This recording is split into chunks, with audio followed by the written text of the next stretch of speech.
True इस्लाम app को play store से जरूर डाउनलोड कीजिए और शेयर कीजिए।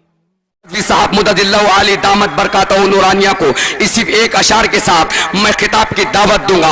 आला हजरत इमाम इश्क़ मोहब्बत मुजद्दिद दीन मिल्लत, आला हजरत इमाम इश्क़ मोहब्बत मुजद्दिद दीन मिल्लत, पैकरे शरीयत खाते नजदियत व वहाबियत व सुले कुल्लियत अशाह इमाम अहमद रजा खान अलैहि रहमत व रिज़वान बरेली की सरजमीन से ये पुकार कर कहता है, ऐ ईमान वालों सुनो, दुश्मन अहमद पर शिद्दत कीजिए, मुरीदों से क्या मुरफ़त कीजिए, दुश्मन अहमद पे शिद्दत कीजिए, मुरीदों से क्या मुरफ़त कीजिए, शिर्क ठहरे बैरे ताज़ीम रसूल। ऐ इमाम अहमद रजा इस गुलाम को इजाजत दो आपके अशार में एक निस्बत लगा दूं, शिर्क ठहरे बैरे ताज़ीम अहले बैत, उस बुरे मजहब पर लानत कीजिए। नारे तकबीर, नारे रिसालत, नारे रिसालत, नारे रिसालत।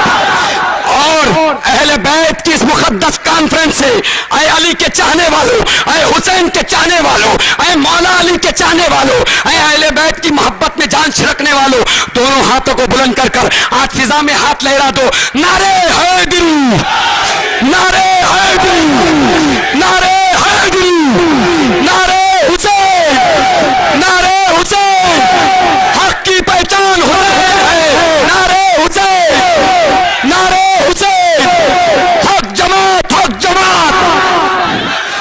ज़हमत खिताब के लिए जलवगर है मोहतरम मोहम्मद फारूक खान रज़वी साहब, बानी और सदर सुन्नी हनफी ऑर्गेनाइजेशन इंटरनेशनल।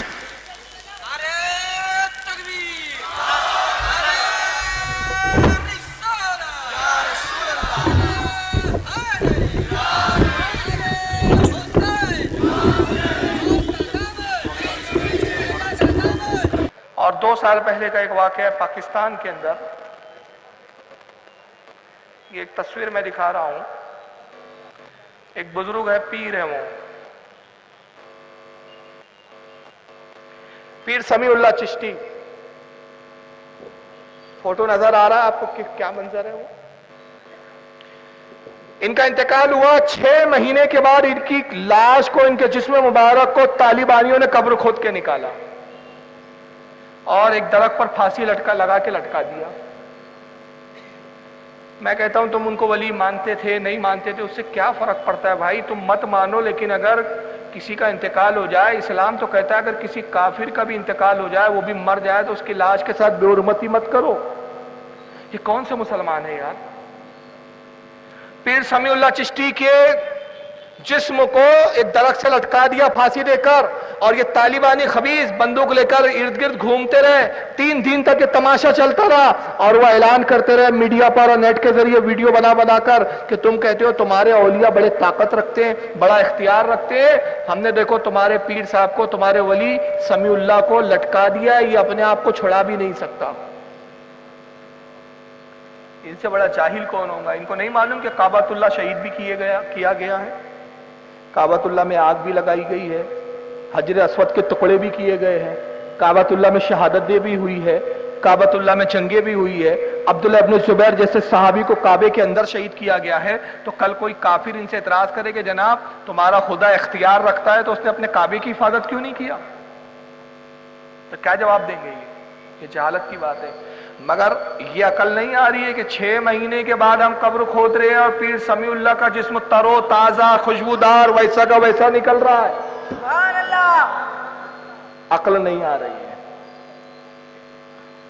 और ये किस पे अमल कर रहे थे? याद रखिए, सूली पर सबसे पहले किसने चढ़ाया था? फिरौन ने। इस्लाम में सूली का कोई तस्वुर नहीं है। तो इन्होंने बता दिया कि हमारा तरीका क्या है, हमारा मकसद क्या है, हम चाहते क्या है। अब मैं एक आखिरी बात यहां पर कह के जाना चाहता हूं, बड़ी जिम्मेदारी के साथ चैलेंज करते हुए जा रहा हूं। यहां के अहले हदीस सुन रहे हो तो सुनो, अपने बाप दादा तो कि मेरा चैलेंज पहुंचा दो। समझ रहे हैं आप? ये हर फर्द की जिम्मेदारी है। और मैंने जहां जहां ये चैलेंज किए, सबसे पहले बॉम्बे की जमीन पे किया और मैंने कहा था मेरे इस चैलेंज का वीडियो बनाओ, इस क्लिप को काटो, अपने मोबाइल में रखो, और जब भी कोई वहाबी बद्दीन तुम्हें कब्र के बारे में सवाल करे, वलियों की मज़ारों के बारे में बात करे, अहले बैत पर गुफ्तगू करे, तो ये वीडियो सुनाकर कहना कि औलिया की कब्रों पर बात बाद में होंगी, चादर पे बात बाद में होंगी, नजर नियाज पर बात बाद में होंगी। अगर हिम्मत है और अपनी माँ का ही जना हुआ है तो पहले इस चैलेंज का जवाब ले आ। चैलेंज क्या है सुनिए। तुम्हारा अकीदा है कि रसूलुल्लाह मरकर मिट्टी में मिल गए, लिखा है तुमने तक़वतुल ईमान में, तुम्हारे मुल्लाओं की तकरीरें मौजूद है, नेट पर मौजूद है, तुम्हारे मुल्लाओं की किताबों में बातें मौजूद है। नबी जिंदा नहीं, जिस्म सलामत नहीं, मिट्टी हो गया, अब किसी की सुनते नहीं, किसी को दे सकते नहीं, हत्ता के यहाँ। तो तुमने हमारे अकीदे को तो परख लिया, हमारे अकीदे को देख लिया। तुमने हुजैर इब्न अदी की कब्र को खोदा, 1400 साल के बाद जिस्म सलामत निकला। तुमने ज़ुहैर इब्न कैस की कब्र को खोदा, 1400 साल के बाद जिस्म सलामत निकला। तुमने मुहिउद्दीन इब्न अलाई की कब्र को खोदा, 500 साल के बाद जिस्म सलामत निकला। पीर अब्दुल्ला समी की कब्र को तुमने खोदा, 6 महीने के बाद जिस्म सलामत निकला। तुम हमारे वलियों की कब्र खोदते रहे, जिस्म सलामत निकलते रहे। अगर तुम्हारा मजहब सच्चा है तो मैं चैलेंज करता हूं, अपने मजहब की सच्चाई के लिए मोहम्मद अब्दुल वहाब नजदी की कब्र खोद के दिखाओ, इस्माइल दहलवी की कब्र खोद कर दिखाओ, इब्न तैमिया की कब्र खोद कर दिखाओ, अलबानी की कब्र खोद कर दिखाओ, अब्दुल्ला बिन बाज की कब्र खोद के दिखाओ। खुदा की कसम, इनकी कब्रों से कोयले, आग के शोले और जहन्नम के कीड़े ना निकले तो मैं जो चाहो तुमको इनाम देने के लिए तैयार हूं, और अगर तुम इनाम नहीं चाहते तो मैं तुम्हारे दर का कुत्ता बनने के लिए तैयार हूं। मेरे चैलेंज को एक्सेप्ट करो, दिखाओ अपनी हक्कानियत। हमारे औलिया जिंदा, हमारे अहले बैत जिंदा, हमारा नबी जिंदा। अगर तुम्हारा दीन जिंदा है तो अपने मुल्लाओं की कब्र को खोद के दिखाओ। दिखाओ अशरफ अली थानवी की कब्र, दिखाओ रशीद अहमद गंगोही की कब्र, नहीं दिखाएंगे। मैं जानता हूं कयामत आ जाएंगी, तुम अपने एक मनूस मुल्ला की कब्र खोद के नहीं दिखा सकते। तुम्हें भी मालूम है कि सिवाय जहन्नम की आग के शोलों के कुछ नहीं है इसके अंदर। तुम तो हमारे मजहब को आजमा चुके, अब तो बारी है कि तुम जरा अपने मजहब की भी तो कुछ हक्कानियत दिखाओ। क्या वजह है कि तुमने हमारे बुजुर्गों की कब्र ये सोच कर ये कहकर तोड़ी कि साहब कब्रों पर जाना जायज नहीं, कब्रों पर हाजिरी शिरक है। मगर तुम्हारे ये अरब के मुल्ला जब ईसाइयों की कब्रों पे फूल चढ़ाते उस वक्त तुम्हारी जबानें क्यों गूंगी हो जाती है। ये मलका विक्टोरिया की कब्र पर उस वक्त के शाह हजरात जो है सऊदिया के ये फूल और ये चढ़ाने गए, लेकिन आज तक किसी मुल्ला ने इसको शिरक नहीं कहा। क्यों? मालूम है अगर इसे शिरक कह देंगे पापी पेट का सवाल है, रियालों की खैरात और भीख मिलना बंद हो जाएंगे। जिन आकाओं के सदके टुकड़े चल रहे हैं हमें, उनके खिलाफ हम कैसे बोल सकते हैं। ये ईसाइयों के मलका विक्टोरिया की कब्रों पर जाना इनके लिए जायज है, ईसाइयों की कब्रों पर जाके फूल चढ़ाना तो जायज है, लेकिन अल्लाह के वली की कब्रों पर जायज नहीं है। इब्न तैमिया की कब्रों को इन्होंने आज तक बरकरार रखा, यहाँ तक कि इस्माइल दहलवी की कब्रों को बताया जाता है। ये मैं अपने कुछ वीडियो में दिखा चुका हूँ, लोग देख चुके हैं। एक मौलवी की मैं शक्ल दिखा देता हूँ, अब वक्त नहीं है इसका भी एक बड़े लंबे चौड़े अशार है। ये तालिबान का एक मौलवी है, ये लोगों को उभार रहा है, बयान कर रहा है, कहता है कि नौजवानों बम बानो फट जाओ, 70 हूरें मिलेंगी, जिहाद करो, जिहाद तुम पर फर्ज है। ये पूरा तक कसीदा पड़ा है। मुजाहिदो दीन को सुबात है, शहीद की जो मौत है वो कौम की हयात है। मरे तो शहीद मारे तो गाजी है, ये वो राह है जिसमें हर तरफ। मरे तो शहीद मारे तो गाजी है, ये वो राह है कि जिसमें हर तरफ सरफराजी है। सरफराजी है। शहीदों के लहू से जो जमीन सैराब होती है, बड़ी सरसब्ज होती है, बड़ी शादाब होती है। तपश सूरज से लो और आसमां से बिजलियां छीनो, अदू के आशियां पर आज तुफाने का वक्त आया।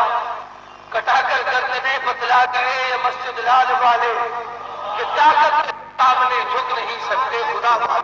कटा के सर ये बता गए मस्जिद लाल वाले, लाल बिल्डिंग पे जो हुआ था, लाल मस्जिद पाकिस्तान में, कि ताकत के सामने झुकते नहीं ये करबला वाले। आज ये जनाब करबला को कहाँ लाल बिल्डिंग से मिला रहे, जब क्या नाम था उस वक्त का जो प्रेसिडेंट था, پرویز مشرف اس نے کیا کیا تھا معلوم ہے؟ میڈیا پہ مذاق بنا تھا کہ جتنے ہتھیار لے کے اندر تھے نا گولیاں چلی اور اس نے اعلان کیا کہ جو ہتھیار رکھ دے 10,000 روپے دیے جائیں گے. 10,000 روپے میں جہاد ختم ہو گیا. آگے ہتھیار رکھ کے سب یہ اوقات ہے ان کی. تو یہ لال بلڈنگ اور یہ سب کا پھر آگے بہت لمبا قصیدہ ہے اس کا کہ 70 حوریں ملتی ہے اور یہ ہوتی ہے. تو میں نے اس کے جواب میں یہ کہا کہ جناب آپ نوجوانوں کو ابھار رہے ہیں, پڑھنے لکھنے والے نوجوانوں کو آتنکوادی بنا رہے ہیں. ایک بچہ غریب گھر کا بچہ اس کے ماں باپ کیسے کیسے قرض لے کر بینک سے لون لے کر ڈاکٹر بنانا چاہتے, انجینئر بنانا چاہتے, تم جیسے خبیث پہنچ جاتے اور کہتے اسلام خطرے میں ہے. کیا کریں گا ڈاکٹر بن کے؟ آتنکوادی بن جا, چل القاعدہ میں آ جا, جیش محمد میں آ جا, طالبان میں چلا جا, بہت ساری چوائس ہے, جہاں جانا چلے جا.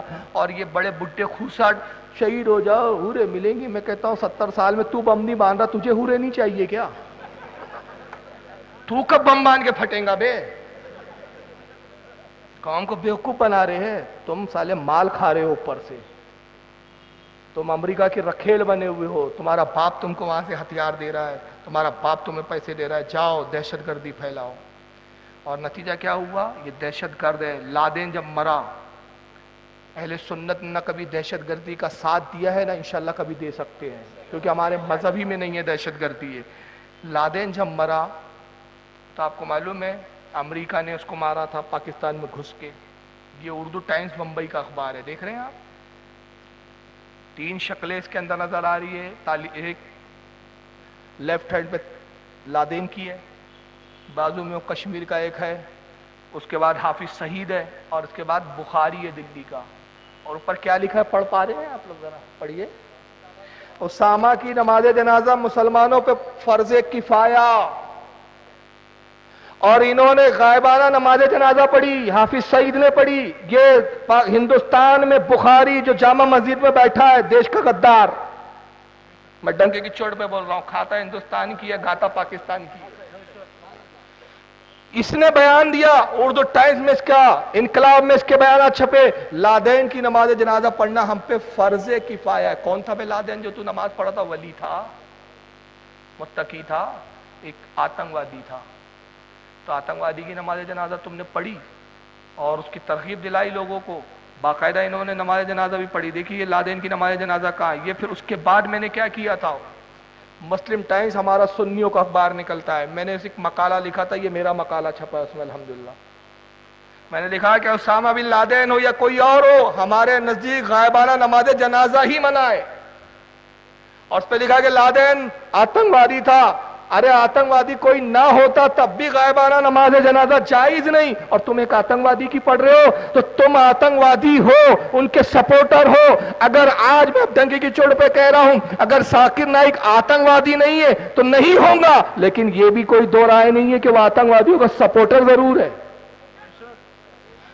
اور ہم سنیوں کا حال کیا تھا بتاؤں میں آپ کو. سنیوں کا صرف ایک میں آپ کو نمونہ بتا رہا ہوں. یہ بامبے کے اخبار اس وقت چھاپ رہے تھے کہ لادین کی نماز جنازہ پڑھنا غائبانہ کیا ہے, واجب فرض کفایہ. اور ہمارے سنیوں نے کیا کیا تھا کہ جس وقت قصاب کو پھانسی ہوئی تھی, قصاب کو پھانسی ہوئی تھی نا, جس نے پارلیمنٹ پہ حملہ کیا تھا, معلوم ہے کہ نہیں آپ کو, ہے نا. پھانسی ہونے کے بعد عدالت نے کہا کہ ان مسلمانوں کو سونپ دیا جائے, مسلمان پہ جو کرنا چاہے. تو اس وقت سنی جتنی تنظیمیں تھے, رضا اکیڈمی نے سب سے پہلے اعلان کیا تھا, اور اس کے بعد جتنی بامبے کے سنی تنظیمیں سب نے اعلان کیا قصاب ایک آتنکوادی ہے, مسلمانوں کا اور اسلام کا آتنکوادی سے کوئی تعلق نہیں. اس کو دفن کرنا تو دور کی بات, ہم اپنے بامبے کے کسی قبرستان میں اس کو دفن بھی ہونے نہیں دیں گے. لے جاؤ اس کو, کتے کو کھلا دو, کہیں بھی پھینک دو, ہمیں کوئی اس سے غرض نہیں. تو یاد رکھیے, ہم خواجہ کے ماننے والے ہیں, ہم صوفیہ کے ماننے والے ہیں, ہم اہل بیت کے ماننے والے ہیں. امام حسین آتنکوادی نہیں تھے, مظلوم تھے. اور آج جو یزید کی تعریف کرتا ہے, یزید کو حق پر بتاتا ہے, تو سمجھ لو کہ سب سے بڑا آتنکوادی وہی ہے. اس لیے کہ کل یزید سب سے بڑا آتنکوادی تھا, اتنا بڑا کہ 72 مظلوموں کو شہید کرنے کے لیے 22,000 کی فوج بھیجا تھا. اور آج یہ بھی وہی کر رہے ہیں. اور ہم حسین پاک مظلوم تھے, ہم مظلوم کے ساتھ ہیں. سنی ہمیشہ مظلوم کے ساتھ رہتا ہے. تو آج یہ جو شکل بدلی ہے, کسی زمانے میں خارجی ہوتے تھے, اس کے بعد یہ یزیدی بنے اور آج وہابی ہے. نام الگ الگ ہے، کردار وہی ہے. کل بھی یہ یزید کی تعریف کرنے والے تھے، کل یزیدی بن کر یزید کی تعریف کر رہے تھے، آج نام بدل دیا لیکن تعریف آج بھی یزید کی کر رہے ہیں. اور کتنی تعریف کرتے ہیں یزید کو، کیا مانتے ہیں، اس پر انشاءاللہ کل بیان ہوگا.